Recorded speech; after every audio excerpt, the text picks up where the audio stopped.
Ramírez, el estelar. Chingón, güey. Chingón, güey, el pinche cuerpo. Una foto, Zurdo. O vas a ser un Zurdo, pues primero felicidades con la gran victoria. ¿Pensaste que le ibas a poder noquear tan fácil, tan rápido, así de temprano? Sí, yo sabía que podía noquearlo, estaba mentalizado. Yo decía 3-4 rounds y vámonos a cenar. Sí, después de la primera tumbada ya sabías que ahí se acababa la pelea. Así es, sabía que se podía acabar la pelea rápido, en cualquier momento y así fue, era cuestión de tiempo. Después del primer golpe yo sabía que se podía acabar.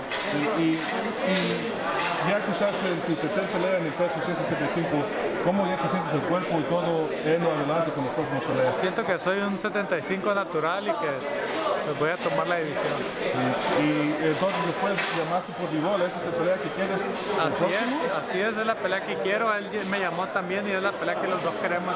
¿Y quieres en este año esa pelea? Así es, a finales de año. Y primero podemos ganarlo otra vez, ¿eh? ¿Y te regresas aquí a pelear o vas a donde él quiera? Pues donde él quiera, yo quiero. Al final de cuentas, arriba del ring somos dos nada más. Sí, y obvio ya que han hablado de Canelo subiendo, si tú ganas a Bivol y ganas el campeonato, ¿tú llamas también a un pelea con Canelo? Así es, esa pelea se puede hacer, como dije, yo doy respeto a Canelo por todo lo que ha hecho, ha tenido una buena trayectoria, me gusta su carrera, pero a final de cuentas esto es un negocio, si yo soy a mi división y quiere hacer la pelea, entonces se puede. Y es pelear con el mejor a ver quién es el mejor, ¿no? Así es. Muchas gracias, Zurdo, y otra vez felicidades.